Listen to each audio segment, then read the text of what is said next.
But Elise is kind of old comfort for Beyond. Well, the Thresh is going to be banned, so both of those junglers going to be available. In fact, only the Zac being banned away as far as the jungle pool. But I like this idea. MVP have looked much better when they're able to get their hands on the Elise. And it's only really been the last week or so that it's been available as a pick for Beyond. He'd only played a single game of Elise when he went into Rift Rivals, with Elise kind of being decreased in priority in recent weeks, with Rek'Sai being seen as a pretty happy trade. I guess shouldn't be too surprised to see him getting his hands on the Elise a bit more. But KT, we wondered, would it be the early game? Would it be continuing to practice the Kog'Maw comps? And pretty clear answer with pick one. Yep, there it is. So Kog'Maw going to be locked away. Gragas would be the jungle of choice to disengage for a Kog'Maw.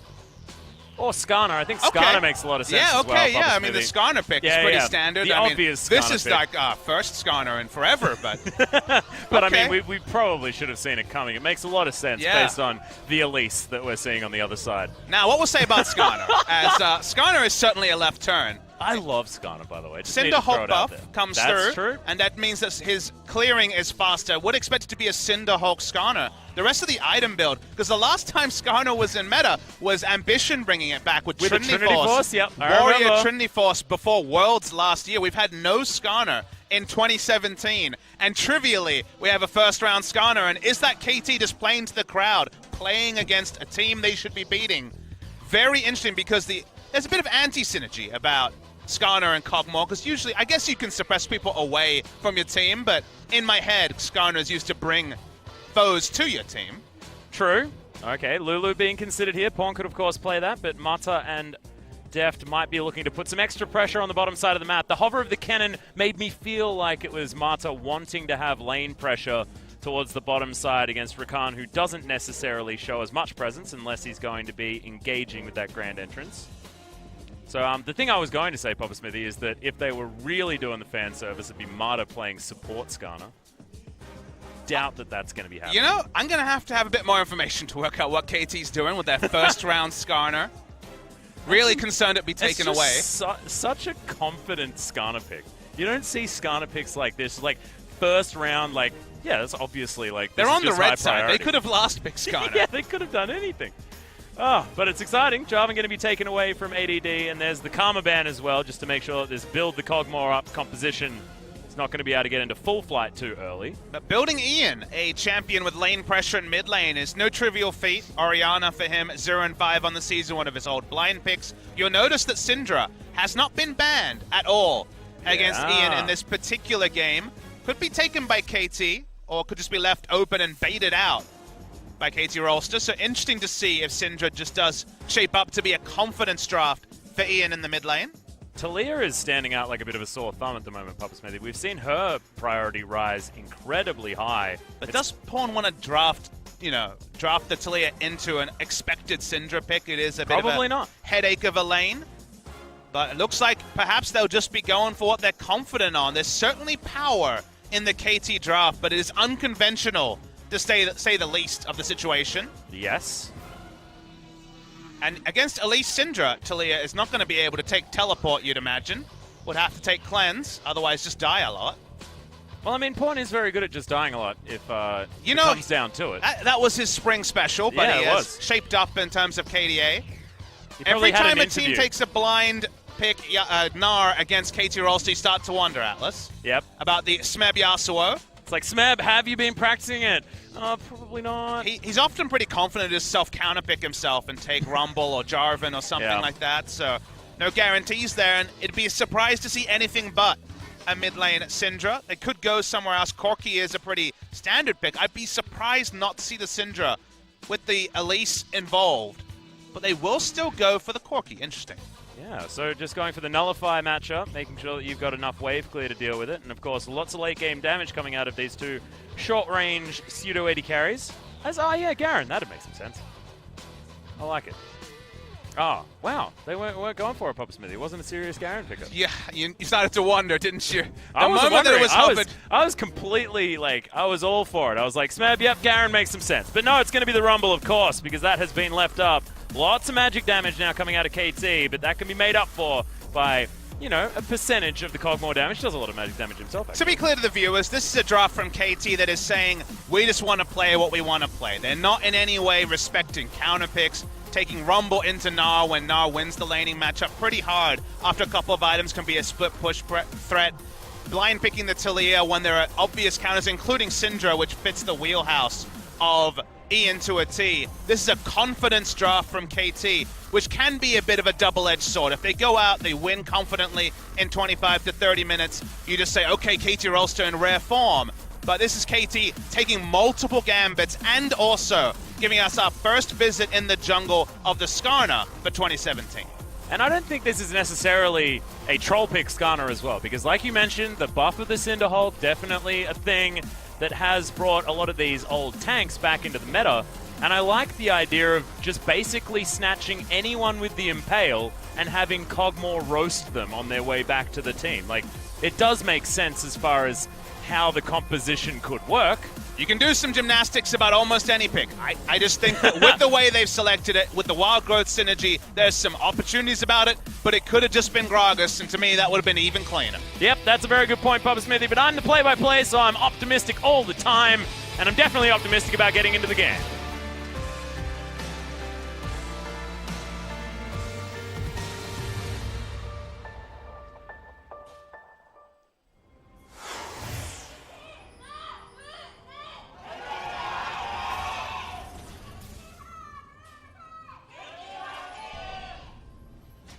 Okay. People are a little bit quiet. There's quite a few people in here right now, Papa Smithy, but maybe it's just a little bit warm. Oh, the adorable Crystal Spires, and that is my favorite Skarner skin as well, Papa Smithy. I'm just so happy. I'm so happy, Score. You've done very, very well. I know you're going to be advocating some sort of Rage Blade build, knowing you. Oh, I was going to save that to halfway through the broadcast. That was going to be the best part, Papa Smithy. I'm sorry for spoiling, Atlas. Aww. Should we just spoil Game of Thrones now as well? Yeah, let's do that. Sounds great. What the heck? Oh, did he just draw a little Skarner in that time? He did not come to the stadium expecting a score Skarner. That's what I thought. I was like, wow, this guy knew. Okay. Good ward here by MVP. Spots out all of KT in their early game, but just setting themselves up around the Crystal Spires. Well, Score has played 2 Skarner games in the past week on his main account, 1-1. Oh. So he has been playing it in solo queue very clearly. Not for a few days, though. I see a Cinderhulk Skarner in his match history, and I imagine it's going to be something along the lines of Cinderhulk into Righteous Glory, because Righteous Glory also had a build path change, so the Turbo Skarner is going to be in full effect. I certainly hope so. He's going to take the Crystalline Exoskeleton as item number 1 on that skills list. ADD going to go down and grab a Crystal Spire for himself. Nicely done. You notice passive attack speed good on the W, of course. It starts on the blue buff, wants a harder leash than will be possible from the Rumble, and top lane doesn't want to miss experience in a ranged versus melee matchup against the Gnar, so a bit more constricted, and Skarner famously pretty blue buff centric, less so than before. I felt like a lot of his mana costs were normalized a bit more over some of the different iterations of the changes for Skarner, but still, the point still stands. Yeah, can definitely spam Q a lot more than he used to be able to.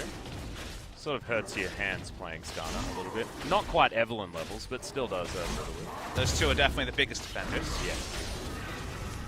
But still clears the jungle very, very quickly, does the old Skarner, especially if you can get on that energized area. The extra movement speed and attack speed's pretty handy. Going to set up this Spire as well. See whether Beyond's going to be hanging around. The other fun thing about Skarner in a comp like this is that, you know, famously, suppression, you need the QSS against Skarner.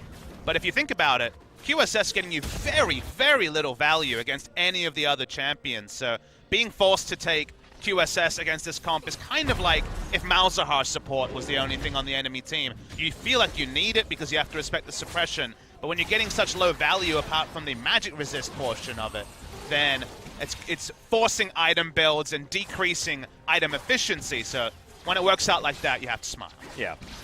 Although, I mean, with everyone on KT's lineup doing decent amounts of magic damage, you're going to be feeling good about the magic resist portion.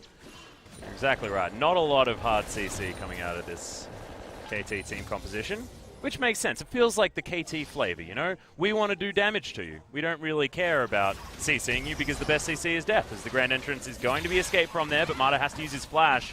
There's now death. Lots of damage. Yeah, only a couple more auto attacks, and he's dead. Nope. It is at least going to be the battle dance helping things out. Pawn over to the side. Beyond not able to get himself in there. So a lot of action, not a lot of results here. Maha was smart in that he realized there was maybe going to be another auto that he could just heal mid-flight, but didn't use either summoner and able to stay in lane. Door and shield regen going to get him back up, so not investing any summoners there was pretty heads-up play because he did have the answer with a mid-flight auto attack. Because, okay, we have to go way back when, because if you remember, those matches we talk about were in the Worlds qualifying gauntlet and the finals. It wasn't actually in the season. So when it comes to an actual LCK regular season game, it was 2014 summer.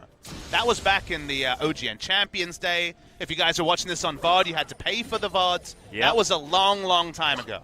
I remember actually watching that, looking for like Skarner strats. Because I was like so keen on Skarner Papa Smithy. I was a big advocate. Not quite as hipster as my Mordekaiser ways, but otherwise definitely a fave. Something SK Telecom in 2014 summer. Yeah, that sort of thing. Okay, well, I'm clearing things out. I'm going to try to stop fanboying about Skarner too much. He's going to be conspicuous in about 2 minutes or so when he starts hitting level 6, just level 4 and power farming at the moment. Different flavor of jungler from Score, who does really oscillate between high-impact ganking junglers and also the more farming style. Graves, one of his big favorite junglers in previous seasons. Not able to create the most lane pressure, but when your lanes are Rumble Talia, you know they're going to be winning the pushing war early. That does allow Skarner to have the luxury of getting to level 6. If you took something like a Yasuo top lane and got pressured, Skarner wouldn't provide a lot, so maybe a bit more insight into why they went the Rumble route. Or maybe it's just that Smeb really didn't want to play it as Beyond. He's going to flash into the cocoon, but Pawn not going to get hit by that one. Teleport has been brought out as KT moved everyone to the mid lane. And now Beyond is more than dead. So much damage. First blood goes to Smeb. It's a party. KT just wanted to have everyone involved. And that's probably the first time I've seen an in-combat, basically, Weaver's Wall. You can't actually summon it when you're using it, when you're taking damage, but when they notice the exit strategy that is Weaver's Wall, essentially during combat as the team rotates up, kill goes over to the Rumble. Nice rotation from KT, but picks up the first blood. Yeah, and gets freely back up towards the top lane as that had already been shoved in. You mentioned the fact that Rumble had the pushing power. Not going to be punished for this at all. So now it's KT with 1,000 gold lead, despite it only being that first blood that has been picked up. Getting the gold lead in the lanes, like I mentioned, and Kog'Maw staying competitive means that even though this comp doesn't have a Protect the Kog'Maw identity like BBQ have been drafting and other teams, including KT Rolster against Jinne have been drafting, they do pack a lot of power in their lanes. Maha found by Pawn, but just going to be one side of the threaded volley. Yeah, no, also Pawn didn't have a whole lot of health, so I have a feeling Maha, if he wanted to, probably could have gone aggressive, but just didn't know where the rest of KT was, didn't want to take too much of a risk, and he'll move back down towards the bottom lane and keep farming things up. Got himself a cull. Just trying to go for the investment banker strategy. Does delay his first item, the Essence Reaver, which is hardly a power spike to speak of. Really interesting to see how MVP bridges the mid game. They have person we always talk about, the Trinity Force Corki, but if he's trying to take auto attacks, he has to respect the suppression and the guaranteed initiation, even through the Valkyrie of the Skarner. So focusing on vision control in the mid game, I think, will be big for Beyond. If they have double control ward on the left and right side of mid lane as the Trinity Force is complete, you can actually make your plays as the Corki. But if they lose out on vision, it's going to be a pretty low-value Corki if he's forced to stay in the mid lane. So maybe trying to crash a side lane turret and rotate the Corki to a side lane might be the way for MVP. Well, Matu is in a lot of trouble. Doesn't have the wild growth just yet as the heal is coming through. They're trying to get the kill, and Max is going to pick it up and battle dance out, and that's just a 2 versus 2 kill. At level MVP 5. on the bottom lane, yeah. At level 5, able to just walk up. Nothing Kog'Maw or Deft felt he could do. Heal was cancelled out by the Ignite. No value there. So lets you know that the 2v2, which is what the Lulu pick really tried to shore up. Not looking fantastic for KT. CS-wise, Deft is still competitive. So right now, the lead isn't growing into CS. But if they're actually able to grow that, then Score's positioning will be focused onto the bottom side of the map. Yeah, and of course, Mata, unfortunately not having his flash, had to use that in another 2 versus 2 exchange, and good timing by MVP, because they waited until the very end of that flash cooldown to start anything up towards the bottom side. Had their opportunity, went for it. Skarner sitting in a ward, control ward on top, has everything up, but he knows that Gnar has jump and also flash. So for now, isn't going in, and Score will just back away. That's hanging out for the moment. Okay, Mata going to get some vision over the side, but Max is going to clear that one out. Good control ward there, just to make sure that they can spot any stray Talias making their way towards the bottom side of the map. Certainly a favorite thing there, as Wallop goes down onto Smeb, who gets Nard into the wall as well. A lot of damage coming out of EDD. But Smeb doesn't show a lot of fear, as he just tries to burn down the big ol' Gnar. Just a damage rotation. Obviously no kill pressure from full health for ADD. Skarner's still around top side, and okay, he's going in. There's the flash. Yeah, the pineapples are down now, as there's the flash impale. Not a lot you can do to try and get out of the way of that one, ADD, and Score is going to pick up the kill. That's the power of Skarner. You feel pretty bad when you're trapped in that ultimate. And AD was looking for a minion wave to jump to, but the timing of the gank as Smeb was overheating, and as there was no minion wave for the Gnar jump to be able to bounce over a minion and get out, was very good timing from KT Rolsters. That gets them their second kill of the game. Only issue now is the bot lane, and well, we talked about Xayah potentially rotating to mid lane. Why not send the Kog'Maw mid lane? It feels like Deft is called for the lane swap, just because he realized that in a straight 2v2, now with ultimates available, very little chance that Deft and Mata can have a free lane in a long lane like bot.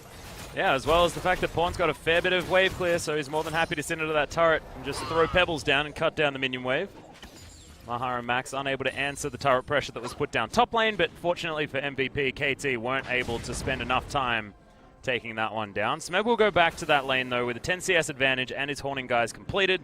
So he's going to be feeling very, very good. Looks like the Arm Guard will come in before the Leandro's Torment is finished up, though. So lane assignment-wise, KT is now winning the game because Kog'Maw is getting free farm against Corki, who's great at pushing and poking turrets. But when you don't have vision supremacy and there's a second member in the mid lane, farming-wise, they're very happy. KT might lose the first turret, though. That would be a big thing for the side of MVP to secure, but for now, it's going to be delayed. Yeah, Pawn's able to get down here in time. Your options here are to match your duo lane in mid lane, which, given the pressure advantage you had in the 2v2, doesn't sound ideal, or take the first blood turret. That's why you see Score camping bot lane. They want to punish MVP if they're actually going to try to take the first brick, and now the mind games continue. Always fun to see when one team makes the aggressive move, how the other team reacts, and MVP onus on them to try to take this turret and open up the map. And now a free flash as well, so no flash cocoons coming out of Beyond anymore, having to get out of that Dragon Pit. So nicely done by KT, just have positional advantage, like you said, with the mind games. Ian now forced to respect this 2 versus 1 situation that he's in as well, but thankfully has the level 6, therefore has a bunch of rockets and should be able to clear out these waves very easily. Mark from MVP, Beyond, even without flash, can just enter lane and start shoving. And now they don't have enough information around the map to work out what to do next. So overall, if there's just mind games and rotations around the map, and you have Deft getting free farm in mid lane, advantage does go to KT Rolsters. You can see right now, up towards the top side of the map, it's not feeling that way despite the CS advantage for Smeb. ADD getting some good harass off. Hex Drinker completed, and Pawn's going to grab his blue buff and still be able to defend this turret. Bottom lane from MVP have gone back to base. It's going to be Berserker's Greaves completed now for Maha. Can move around a little bit more quickly. Not opting in for something like the Ninja Tabi that you have been seeing a lot more. The extra damage. Still does have a lead as far as CS is concerned at the same time. Score looking at his items, not necessarily going for the Righteous Glory just yet as item number 2, but certainly has the Cinder Hulk and does look like he's heading towards something like some Mercury's Treads. The Righteous Glory build path is super good now. It does build out the Glacial Shroud, so actually an easy item to build that we know he'll go there eventually. Finally, the bottom turret goes down, but here's the answering attempt. Yeah, I have a feeling ADD is going to be in a lot of trouble as Mato's just tanking up the turret. The Impale comes in and just dragged up the pineapples and taken down. Feels like a little Nicky reference, Papa Smithy, as that looked brutal. Certainly was, but there's extra objectives on bot side, so okay, a kill is claimed. But Ocean Drake as the first one, not ideal, but going to be absolutely free on the side of MVP, who do end up with first brick and also the first Drake of the game. KT trying to make the best out of the scenario that allows Deft and Mata to lane safely in the mid lane, though, so feels like both teams are getting victories, so fun to gauge what this means as the mid game is almost upon us. Yeah. like you mentioned, Towers traded. So gold lead as we check in, still 1,000. The score's going to steal away a Gromp and make it 1,100. Deft and Marta still clearing things out. Have to remember that any lead that KT has is pretty good when you've got a Kog'Maw on your team, because the late game feels pretty free if you can make it there. We have seen the Kog'Maws lose, though, and it was KT that was able to do it. Yeah, the threat on him is pretty high, if you think about it. Specifically, the Rakan can do a lot of work in terms of the gap close, and Gnar also from a flank. When it comes to peel, really there is only the Lulu's wild growth, some shields, and I guess you could suppress someone diving, but that's not what the Skarner is set up for. Skarner very much is similar to Elise in terms of identity and how they want to use the pick. Get control wards down, someone face checks, suppress them, instant guaranteed kill, and move on from there. So when it comes to true 5v5 team fights, it's not going to be the Braum and 4 tanks that we've seen in recent patches with the Kog'Maw. I mean, I think Score does have a little bit of options when it comes to trying to peel. You know, crystallizing Sting, you can get yourself a bit of a cute little stun, but you're right, not a lot of options. Pretty situational nowadays, not the perma-slow of before either. Okay, teleport coming in, and this is Equalizer territory. Yeah, Score looking for the Impale once again as Beyond the Spider caught, but he's just going to blast cone his way out. That was stunning. An MVP going to be able to easily escape. Thought that he was trapped well and truly there. Got himself over. You heard the Skarner laugh come off as he attempted to suppress, but now after the changes and normalization of the ultimate, because of the blast cone getting him out of AoE, the suppression doesn't go off, and Skarner not able to claim his victory. Was able to claim the Crystal Spire, though, and should be able to get themselves the Rift Herald as well, as Marta's just wizard wanding. Harold is there's the Flash Impale. Another Equalizer comes in. They've got walls everywhere as Max is just going to evaporate now. Marta looking for the Flash, gets in there, finds her slow, Beyond slowed as well. We said hard CC was a problem, but the soft CC certainly there for KT as they're taking a lot of damage. Smeb has the heal from Deft, though, who's still chasing after Ian, and they're so low on the side of MVP, but it's ADD taking down the turret and the rest of MVP fleeing for their lives. But it's also KT in a bit of a power trough, making the successful plays happen. Trinity Force just complete on the Corki, but the fight was fought on KT's terms after Score instantly peeled off and got the suppression onto the Rakan. Died to the death by a touch from the Rumble. And from there, Gnar never even found a teleport spot. Mega Gnar timing was there, but the teleport ward was not, and KT grow a bigger gold lead. We're going to see the replay, and that's the big story here, is that they go straight onto Rakan, who dies to a death by a touch proc to actually die from full health, and then you see the Gnar in mini Gnar form as we begin the story, but you can't really see a teleport ward for him to jump on. Sure, they exist, but with how the fight was going, mini Gnar teleporting in would just have been an extra kill over to the side of KT Rolls. Well, speaking of an extra kill, could potentially find one here as ADD stunned up. Pawn gets the flick back as well. Just scooped in. That's going to be the Flash, but I have a feeling he's not going to escape as Marta is on his way down, and Mega Gnar not going to save him from that. So Score grabs his 3rd kill of the game and sticks on to 100% kill participation. Yeah, mistake from the side of ADD. The rest of his team was around the top side trying to take the Rift Herald. So him being overextended in bot lane, even if it wasn't a massive overextension, was likely to get punished. KT looking just to get the immediate gold, putting the value in getting gold into Death's pockets by taking down these turrets, and that will be the outer ring going down in unison. Yeah, completely. Ian's going to trade it, so Rift Herald plus a tower in trade for 2. Probably still not worth it, but MVP will probably take what they can get at this stage, because it feels like they are just bleeding after what was a great fight from KT around Rift Herald earlier. And doing the team thing and holding down ADD as well, whose itemization has to have been delayed. He's taken the Hex Drinker into the Rumble, not being able to go for, say, Black Cleaver Frozen Mallet, which is usually the laning build against most melee champions. But that delay means that when it comes to the Gnar's ability to solo down Rumble in the side lane, timer's getting sent back and back, Atlas, and that means that that particular game plan of playing around the strong pressure of a Gnar in a side lane, probably going to have to be team fighting Gnar, which certainly can go feast or famine. Yeah, becoming more and more difficult as now the turret is getting sieged by MVP. Are going to move themselves out of the way. Rift Herald does do a fair bit of damage, but probably won't take down this turret. Not what they want. Gets her eyes closed, unfortunately. Does a lot of damage. Not going to be able to kill the tower. So Maha running away. KT retain control over this map with their mid-outer turret still up. Still giving them the extra pressure that it does provide as far as vision control. The unknown factor of playing against a Skarner is kind of playing a mental game against MVP. They had a control ward on the left side of the lane where Skarner was coming from, and yet they weren't willing to step up and actually put in the auto attacks onto the inner turret because they didn't have complete vision. When you're not scrimming against a champion who has been largely out of the meta for the entirety of 2017, your first thought is to remember what the champion does well and try to minimize your risks against it. But in that same coin, Def's picking up farm, them not being able to get the maximum out of the Rift Herald that they traded heavily for. So the mind games of being able to bring out a unseen pick for a long time, I think are also working to the side of KT. Well, I mean, one thing that MVP can hang their hat on is the fact that they've stalled out the game of Dominion that's going on right now, evening out the Spires over both sides. What's Dominion, Atlas? I've never heard of that. It's fast and it's fun, Papa Smithy.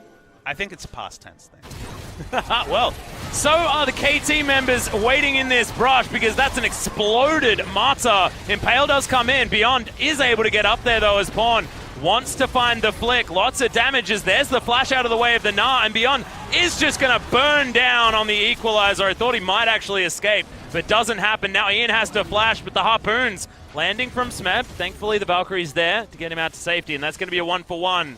KT are able to answer back. A flash Valkyrie, no less, though, Atlas. It looked like it was a flash from Smeb, but on inspection, just trying to get the maximum amount of distance away was Ian. So that means flash down on 4 members of MVP. No one will be able to walk up to this Cloud Drake. Easy claim for KT Rolston. Yep, not too bad at all. Score with the extra attack speed at the same time from the Spires that he has locked down.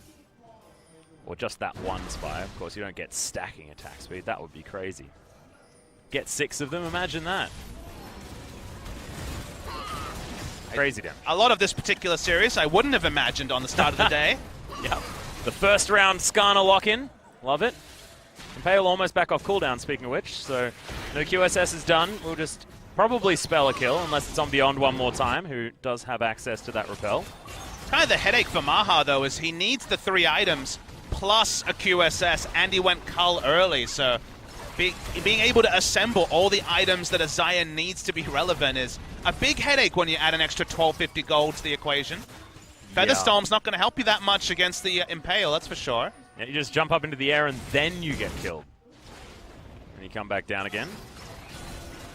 I feel like KT are utilizing that strategy we were talking about before, though. It's just score, grab a pick, and then we'll win a 4v5. Like, it doesn't seem too difficult when it almost doesn't matter what opponent you take, because the amount of DPS that's coming out of Deft, and if Pawn gets a good threaded volley, is just too much to contend with. Well, I mean, this is another one of those games that's really judged, or can be best judged based on vision line, because if KT's in an ARAM situation 5v5 in the mid lane, there's not actually that much threat. You can even respect Flash Skarner quite easily when you know what his real area of control is. But in a game like this but in a situation where you have control wards down, you note 3 control wards down the river assembled by KT, that's where it becomes a lot harder. Playing around neutrals when you have a vision disadvantage is the big problem for MVP. Well, Featherstorm actually has to come out respecting the execute damage on the living artillery. That means he can't even use that to try and get out of the way of an Impale. Can Maha? I'm actually not 100% sure how early you need to Featherstorm for it to not apply the suppression effect, given what we saw from the Blast Cone before. Yeah, well, it makes you untargetable, so I imagine it works, but that's, for some reason, I haven't seen so much of the Skarner-Xayah interaction in competitive play or in my solo queue games, Atlas. Really? You didn't see that back in 2014 when Skarner was last played here in the LCK? There's a big Gnar on the bottom side, as there's the wallop onto Pawn as well. Mata's making his way down, but Max is here as well, evening out the odds. Beyond Maha a little bit too far away, and that is just going to be the disengage. Everything's fine on both sides. Just an ultimate being used. Has the Black Cleaver's already significant cooldown reduction. KT continue to step up. They continue to put down vision, largely controlling the area around Baron, their next big target on the Rift. As the Righteous Glory we spoke about is complete. Yeah, done. Turbo Skarner, well and truly back in action. But you have to admit that while Righteous Glory, never been a better time to build it, feeling really good. I guess maybe when it gave an AoE. I guess back in the day when we had Shirelias, that was perhaps slightly better than what Righteous Glory represents. I feel like score should be an Olaf then, though. But the other core item for a Skarner was always that Banshee Veil, and that's now an item he can't really put together AP Skarner still works, doesn't it? He doesn't have quite as many AP scalings, unfortunately, due to the change to his Q. The mana tank version, I think, was probably the best for him, as he has mana problems as the game goes on, and then the no mana version was still very great tankiness for Skarner, but the ability power laden version means that Spell Shield no longer really accessible. Probably going to be something else, and maybe the Spirit Visage will have to be the purchase from Score. Well, Spectre's Cowl would be giving that one away. Something like the Abyssal Mask, also a good pickup for Skarner, given his mixed damage ways and the amount of magic damage on this KT lineup. Score's being very conspicuous now. Yeah, just wandering over a ward. Oh, it's just such an adorable skin, Papa Smithy. No skin problems this game. None at all. It's all just skin victories. Trying to pile on the farm. He's actually gone for a Last Whisper, so maybe the Infinity Edge will be delayed quite significantly, or he will try to play out fights without a QSS, which is possible if the initiation is on the terms of MVP, but increasingly looking unlikely, given how the map has largely been controlled by KT in recent moments. And also, I mean, you're not exactly the highest range champion as well on the Xayah. Often the Featherstorm can be relied on, but I just feel against the Impale, you don't want to be without QSS. So we're going to grab Crystal Spire once again. I believe that's 5-1. This game of Dominion's going to be over very, very soon. I don't quite remember the number it was supposed to tick up to. Was it 500? You know, I didn't play that much Dominion, Atlas. Didn't you? No. I wanted to find a map where Akali was relevant. So I found Dominion about a year ago. We have once had a Dominion caster on staff at OGN, as Chobra was a big Dominion caster, actually. Oh, really? Yes. I did not know. I didn't know that Dominion was... If any of our viewers want to know more about Dominion, do tweet at Will Chobra. Definitely a good idea. He'll tell you all that you need to know. Bit of free damage taken by Death. Control Ward no longer on the pit means they're having a bit more struggle dealing with vision, and KT had been roaming with their bot lane, so we'll just go answer the wave put down. Feels like we're in a bit of a holding pattern. Items not there for Death just yet. Was that one item which he went QSS? Interesting to see the rapid fire cannon, so a bit more of a sieging build and about the first order rather than the Hurricane that has been the standard for Kog'Maw for a long time. That is going to be a lot of range when he puts down the Bioarcane Barrage as well, if he's energized. So I can understand the thought process. Weaver's Wall going to come in, though. They're looking for Maha. Has to flash. Get himself out of the way.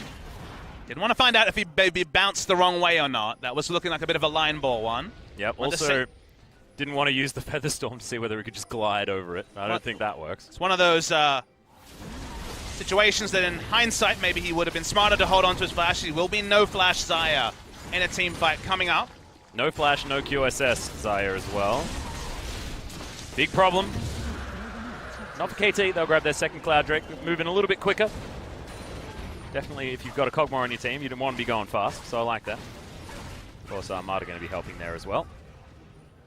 Now, KT could possibly look towards this Baron if they want to. They've got a lot of vision everywhere.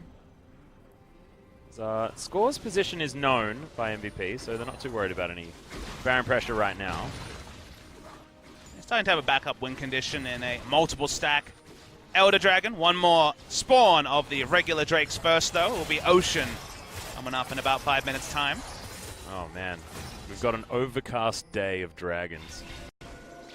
No mountains that would have significantly helped KT, who've had the vision supremacy around the Baron for the past 5 minutes or so. They're waiting for a face check, not getting one yet, but a lot of damage from Deft. Yeah, I think that's why the rapid fire cannon came in. Maha took so much damage. There's going to be the slow. He's not even going to use the Impale, doesn't need it, and that's just too easy. As soon as Featherstorm's done, the fact that that flash wasn't there means easy pickings, and now 5 versus 4. Free Baron should be the case for KT. Yeah, they turn around Baron. They also can always peel and have the Equalizer as a big threat depending on the area of attack that MVP used to approach the objective. KT haven't started it yet. They were looking for a face check for one of those Equalizer plays like I mentioned. But for now, they started off. Score is very tanky, so they can peel off quite easily. And look at Smeb's positioning as well. Wants to get himself in for a flanking play. Doesn't want Max to be able to do anything as there's the Equalizer. They're not going to take the Baron. They're actually looking for the turn as Ian throws down his own miniature Equalizer in the package. And KT are going to back away. So successful disengage by MVP, but maybe a little bit more respectful than KT needed to be. Could have potentially just taken that one away. Beyond's the same level. On Elise had flash up. There was a lot of chance there'd be some sort of contest, so you understand the logic from KT, and also they don't really have an imminent danger of being outscaled necessarily. There are some things that MVP's comp does better than KT's as the game goes on, but some confidence in the process. Yeah. And just peeling off the next time and getting a bigger advantage. No real big headache there for KT roster. Well, Score's going to go back to base as well. We'll see what he decides to pick up with this Spectre's Cowl. Will be the Adaptive Helm to come in for the Skarner. Not able to afford anything else, so we won't get any peeks into what he's going to be completing next, as Deft has a BF sword, actually. Might be the Infinity Edge item number 3, which is definitely a different tack for the Kog'Maw to be picking up. Often the Hurricane into the Rage Blades, the opportunity, and I'm going to shed a small tear. The loss of the Rage Blade item number 2/3. Yeah, the Rage Blade has been pretty commonplace in recent days, but it feels like Kog'Maw items change meta quite frequently. Yeah. Feels like for 2 weeks, people are like, well, Rage Blade second or third, and then Rage Blade's not built for a while. It's just the way it goes with the group think there. I think a lot of players are feel players. They play the Rage Blade, they know exactly how much damage it is, and they stick with it, and then they see another option and consider changing. It does go through trends. And Deft has been doing things like this as well, where he's chasing after people for a couple of pot shots and waiting in behind vision. So, I mean, a Rage Blade's not going to stack up like that. You need to hit him 8 times for that one to work. So, not necessarily sitting there sieging, hitting a minion wave, and then charging it up in order to take down his foes. It's more, I want power immediately so I can kill people out of nowhere. You see the Skarner, you think, okay, we've got some pick options, and instant damage is stronger than the Rage Blade stacking up when you're trying to take someone down, or even stronger for the Bio-Arcane Barrage. If someone's trying to get out, there is great mobility, as we can see on the side of MVP. So, track your logic could very much be the consideration there, Atlas. Yeah.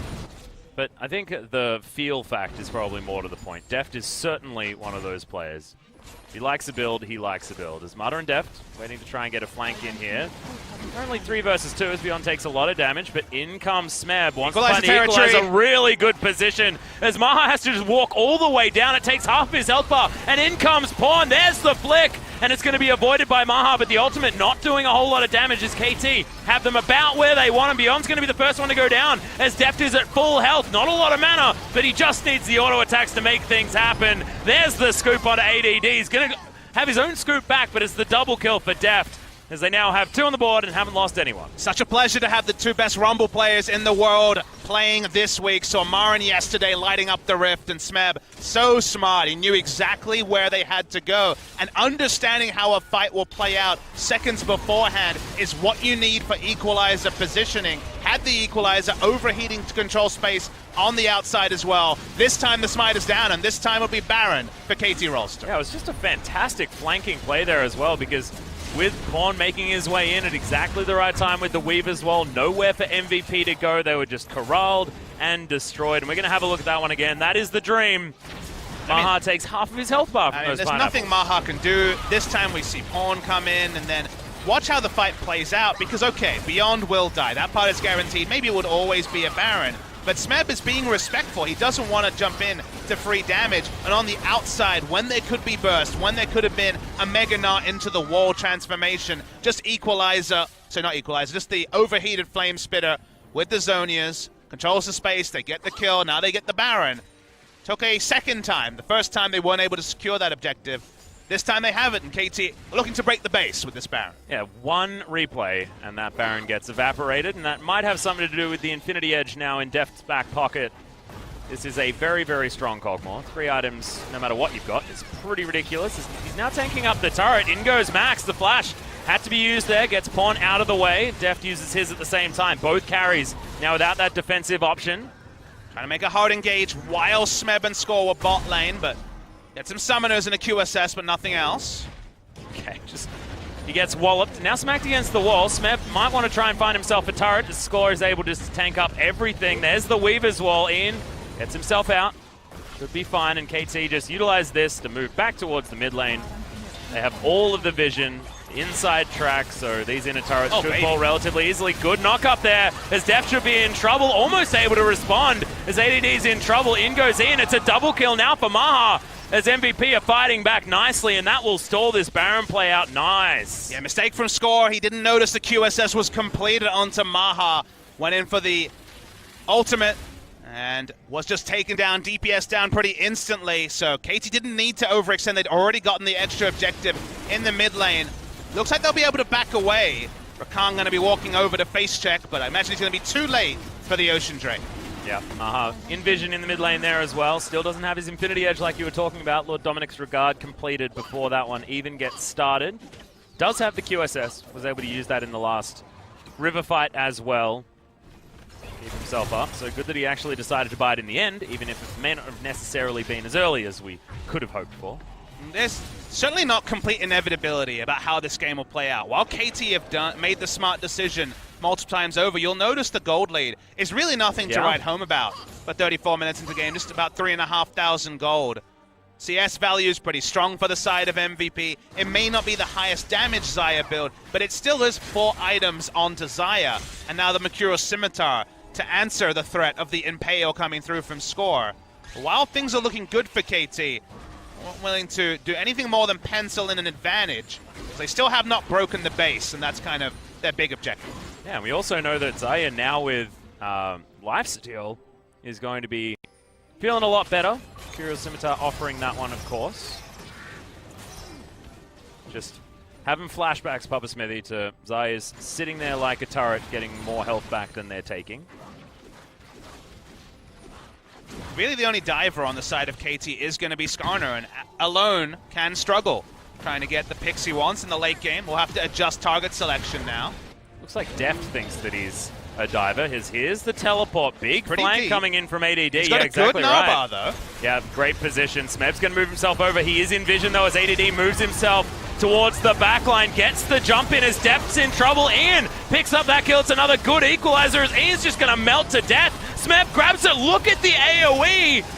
My God, KT are ripping them up. It looks like he can kill the Cogmore, but who cares? Smeb's just got the damage himself. Pawn there at the same time. There's the flick onto the Gnar. And KT, they leave one alive, but Beyond has to slink back to the base. Yeah, Cogmore's AoE true damage as Smeb and Pawn That was what that was. were putting on consistent damage themselves. It was really a triumvirate there, Atlas, because it was an a lot of actual Acathian surprise. It was, and a lot of threaded volley damage from the Taliyah as the Rumble came in overheated was the big story. They found consistent damage even when Cogmore was the first one to go down. The magic resist purchases are there for MVP, but sometimes just the accumulation of damage on the side of KT, and this time they break the base. Yep, terrifying. So they will be able to take down the inhibitor there as well, and next dragon will be the Elder. It's not going to be up for a few minutes. But still, having that top inhibitor down means that someone has to be a long way away from that Elder Dragon pit. And this is what's possible with Cogmore comps when it's not just Galio mid lane, Jarvan, or a Peel tank top lane. When you go for a comp like this where there is consistent damage from mid and top, Taliyah does put out a lot of damage through fights, then it is possible to keep going. Remember, Taliyah and Rumble aren't in this fight during the mid lane phase, until after Cogmore is already dead. And Pawn and Smeb, they had their Void Staffs ready already, even with the magic resist purchases, are able to put out the damage. So even though things go about as great as expected for MVP, they get access to the backline, they delete the Cogmore, it doesn't matter. Well, Weaver's Wall is going to get KT towards this bottom side. Equalizer, unfortunately, not going to do anything, but that's going to be the flick back onto ADD. Gets himself into the Mega Gnar, but now KT, the cavalry has arrived, and they'll have to trade top laner for top laner at least, assuming Score can deal with this. There's the fadeaway jump shot as far as the Living Artillery is concerned to finish off that kill. Yeah, trying to leave the kill for Deft, but he missed the first couple of ultimates there. Just a 1-for-1 overall. 1-for-1 against the Tide and against the Baron buff is actually fine from the side of MVP. Yeah. Okay, so you've got Marta picking up the Ardent Sensor now, so the Cogmore going to be even stronger. Gets himself that shield on top of him. Pawn is just a completed recipe away from 6-item Taliyah. You'd expect that to be a Rabadon's Deathcap to come in for the final item. A lot of CS on both of these mid laners who have been charged with clearing out minion waves over and over again. And while the Banshee Veil is no longer available for the Skarner, like I mentioned, the Gargoyle's Stoneplate is a new thing in the meta. Yeah. And Skarner does do damage and CC when he's able to free hit in a fight, and you want to ignore him after the suppression effect is over. But now with the ridiculous tankiness coming through, sure, some reduced damage on the Q when you pop the stone plate, but it's just more duration on Skarner, looking for those extra stuns in a fight. And it looks like he might be going towards something like a Locket as well, as Kindle Gem's chilling there. I'm pretty sure that still builds into the old Locket. It's been a while since I built that item. It doesn't feel like a Dusk Blade, if you know what I mean. Deft getting some autos.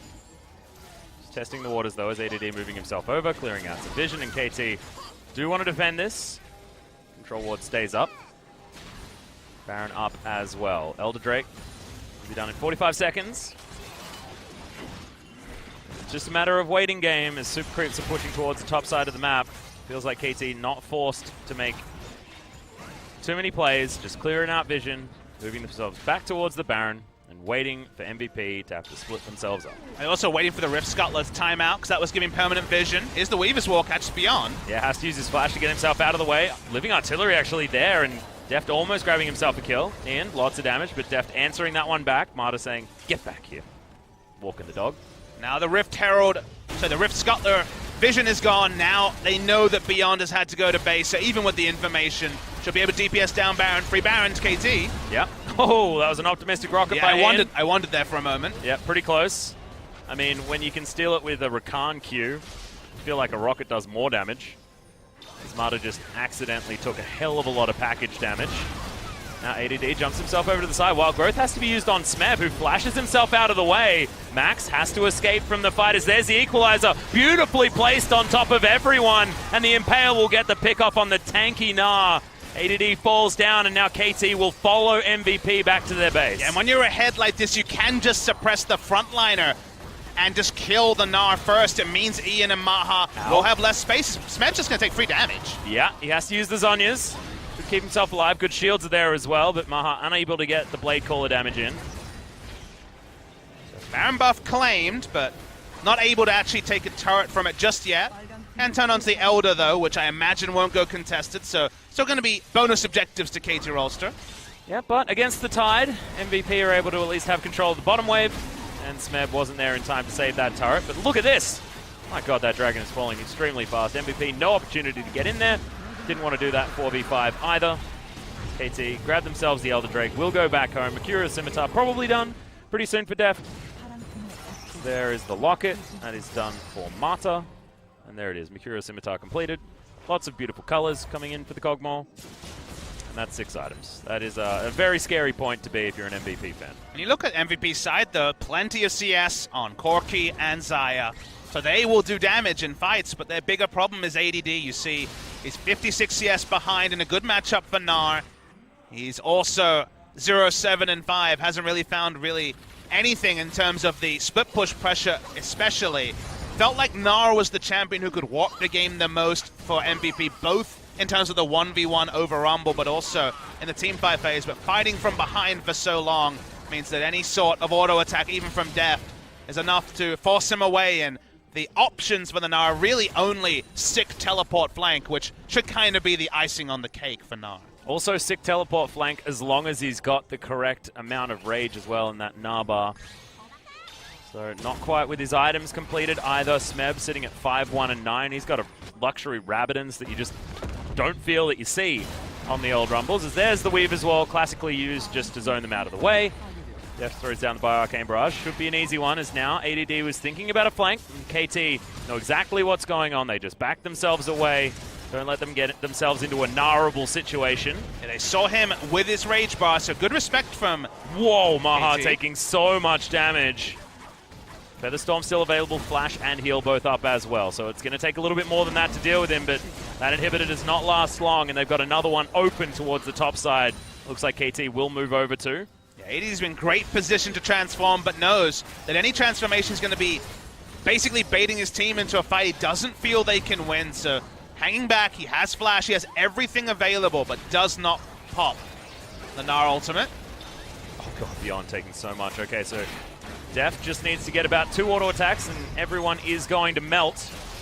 Based on what we have seen so far, ADD gets slowed down as Pawn actually flashes out of the way. Lots of respect from KT, understanding that things can turn very, very fast. Score wants to find Ian. Boy. My god! See, this is the danger. That was a harpoon and an auto attack, I believe. They've already learned they can't ignore Smeb and Pawn either. Pawn had to flash away. They're able to draw something, but so much damage on the side of KT. So much damage on the side of MVP as well. I mean, you did bring our attention to that at the same time. Here's a potential fight. Redemption does come down as Maha, once again, having to get himself out of the way, uses the heal, uses the flash. Featherstorm was already on cooldown. And now KT should be able to get rid of the Xayah whenever they want to. Now pushing down at the bottom side of the map would make some sense. Take the last remaining inhibitor and win the game. And it's actually the dream for KT because they take both inhibitors against a team that had 4 flashes at the start of it. And like you say, a free-farmed Ian and Maha. They never found the engage, even though ADD was sitting on 95 rage for the majority of the fight. They never felt confident enough to go in. So with no contest, with almost no risk, KT break the base in 2 spots. And now I feel like they're 1 pick or even 2 picks away, not even a team fight, but just a couple of picks away from just ending the game. I think that's really scary, though, Papa Smithy, is that there's just so much damage in this game on both sides of the map. 6 items have now come through. It is waiting for a Material Scimitar from Ian for him to be done. And the Talia's doing explosive damage, especially with this build. Smeb's doing tons. Deft is also doing tons. But the combination of Ian and Maha is probably enough to explode 2 carries in an instant. So it just shows that KT do need to show this level of respect against MVP just based on what they have available to them, because this game can turn on a dime at any given moment. Yeah, Score is the only can find the fight. Score's probably the only person who can shrug off damage from 2 DPSs of one of these teams for a couple of seconds, because Nara certainly can't. Nobody else really attired for this sort of a scenario. So with specifically the Gargoyle Stoneplate and Cinderhulk, sure, he's plenty tanky, but even that has its limits with how much damage there is on both teams. And that was actually a Knight's Vow completed by Score as well. So Deft, you can see, already linked up. He's going to be feeling even better than he was prior to this situation. Still taking a lot of damage. Weaver's Wall, once again, just going to be used pretty textbook now. Try and take down this turret. No one's over the wall. Deft should be able to grab this. Easily done as ADD's in trouble. He got scooped back, and we said this. So much burst damage potential with this combination of champions. The threaded volley needs to be respected as Ian. One more auto will do it, but he has to flash to get out of the... Oh, God, okay. That was an optimistic equalizer. Living Artillery not going to find him either. So Ian lives on a sliver of health, but look at this. There are super creeps moving towards the Nexus turrets, and KT maybe without some cooldowns, but they got pressure from everywhere. Will Score actually look for an Impale as Flash and Righteous Glory up, but not using it. They're just looking to push the minion waves here. KT Rolster playing surprisingly restrained in this scenario. Well, I mean, look at that. Smeb lost half of his health bar in an auto and a rocket from Ian. So they just have to play this footsies game, it feels like. Doesn't really feel like too much of a game given how much KT has already claimed, though, is kind of the issue on the side of MVP, is that while MVP has a lot of potential to do stuff, but just hasn't done any of it in the 47 minutes that we've been watching. And that's kind of the weird thing, is there's a sense of dread, there's a sense of inevitability of a KT victory, although... Well, Deft is actually going to get caught out. Beyond grabs that kill, and this could be the moment. Score going to flash his way out, just going to blast cone himself up into the sky, and now Pawn, lots of damage, not a lot of health on the side of MVP's members, as KT still have 2 full health carries. Score looking to try and get himself in there as Smeb. Another beautiful equalizer as the Weaver's Wall comes in. Maha will get flashed on by Smeb, finds his way through, but my God, look at that damage. This is what we said as Pawn can't get autoed one more time by this Corki, who Valkyries forward, gets said auto, and now Score's going to fall down as well. Make that a triple for Ian, and MVP finally find that fight. And also they find the fight before their Nexus turrets are taken down. They had just enough time to peel off. And take a lot of work from Ian, who has a lot of damage, but has to deal with so many different super minions. KT would have thought that if they bought enough time with a team fight, the minions would get the job done, but they may actually use Baron and not even take both of those turrets. Well, they don't have Ian or Maha here to try and take down this Baron. It is taking a long time to die, and Ian is unable to actually take down the minions This is probably the wrong decision from MVP if you think about it. Mata also is going to be a complete nuisance. Yeah, he's just going to be frustrating. He's trying to waste time. If they're using any damage to not finish the Baron, it's more headaches for the base. All right, Little Ants doesn't do it, but that was so close. You did wonder, Atlas. Yep. We've seen crazier things. Gleaming Quill stole a Baron, Bubba Smithy, as there's a Nexus turret that is going to fall down. Finally, the rest of MVP get back. Maha's back up again as well. They at least keep one of their structures alive. I feel like that top lane inhibitor will be coming up pretty soon, but the mid lane actually fell after respawning, so that's going to be a while before the base is going to be freed up here for MVP. And even if they can't win a full-on 5v5, well, they don't feel like it's worth the risk. With that very low health bar on the second Nexus turret, and like you say, at the guarantee of a single inhibitor being down for a few minutes after mid went down a second time, still a chance that KT can make this a naked Nexus and actually give themselves some options for a potential rush to end the game. Naked Nexus? Yes. Sounds like a really cool buzz term. Great album name as well. Yeah. I like alliterations probably too much, but we should release that album. Well, we've got some spare time on Put Friday. Patlas and the Naked Nexus. Yes! Oh, man! Get it on iTunes. Or wherever you like to buy music from. Last fight, we don't get a replay of it, but it does show you that, like you say, the damage insane on the side of MVP, and we said it in the Champ Select. It's not a protect the Kog'Maw comp, it's Kog'Maw as a damage threat. Other damage threats around, but they weren't grouped. They weren't able to peel for long enough. Def couldn't buy enough time. He died in an instant. And then the rest of the hand was forced from his team. That's why KT have found themselves frustrated for at least a few moments. Yeah. There was a time where Kog'Maw was just strong, right? And you used it as like a Kog'Maw magnet composition where if you didn't kill the Kog'Maw, he would kill your whole team. Still probably true. Yeah. Oh, Maha has to use the Feather Storm. Deft still very healthy. Grand Entrance comes in, but the flash from Deft gets himself out of the way. He's all walking beautifully now as ADD looking to try and find a Gnar, but he's going down so low. Can't re-engage and score. He's even going to stay alive. Maha now can't get over the equalizer. Too much damage. Has to flash. There's now at least the Battle Dance is there from Max to give himself a shield. This inhibitor will fall down, but miraculously, no one is dead on either side. Yes, so much damage comes in. Rain from both teams. The damage dealt to Champions Chart is going to be insane at the end of this game. But like you say, no one quite falling. Def confident to walk up and bait the enemy team because he had Mercurial Scimitar, Flash, and Heal Up. Won't be true for the next fight, and they really have to tussle just to kill down previously downed inhibitors. So really, KT is struggling to end the game. It's getting a lot more difficult for them, as no longer is the power of Smeb and Pawn enough. Feels like Deft is really needed to carry these fights, but they don't have a frontliner. It's only Score. And his previous nickname was the Immortal Score, and despite having all this stacked armor, health, magic resist, he's dying pretty damn fast. Well, it's what happens to Ascon. I just feel like the scaling towards being an attempted super tank in the late game does become difficult, or maybe that was just my experience, but Score does have a massive health bar. Now a potential Elder Dragon with 3 Drakes themselves, but MVP setting themselves up. They've even got a Zrot portal as well. Okay, MVP taking the aggro now. Max in the back line. He has flash up. Remember, Def does not. The old flanking Rakan trying to make his way through. There's the quickness. They got There's the entrance. Massive flick back from Pawn on the back end, but the equalizer's down. KT still looking for it as Deft. He's once again fallen down, but MVP now very, very low, and they're getting themselves into the pit. It is going to be on grabbing the Elder Drake, but can MVP actually make it out alive as they have the man advantage? Pawn, massive work in the back line as Beyond should die to this threaded volley, but it's actually going to miss. Score trying to look for him. Redemption comes in. Marduk not going to be able to grab it, but has set up the kill with that repel.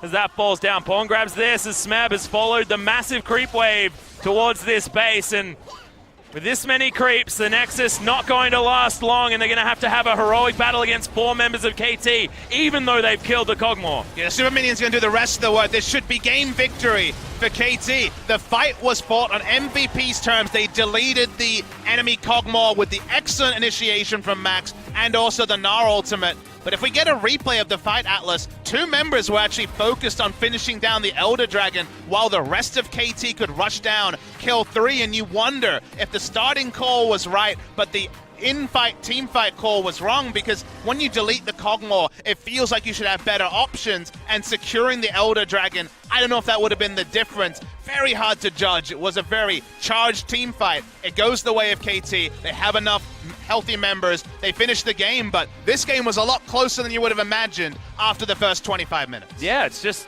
the fact that Corki and Zaya did so much damage towards the end of that game, even beyond as well, being able to get the key cocoons in those fights. You just need to have a massive shout out to Pawn. He got a 3-man seismic shove that I feel actually completely swayed that last team fight. Really beautiful stuff from the mid laner from KT, and it wasn't leaning on Deft. You see the Cogmore and you think, well, we're going to be leaning on Deft for this game for the late game damage. He exploded multiple fights very early on, and it was Smeb and Pawn that were able to carry things through. And it's another game where you compare KT Rolster to one of the bottom teams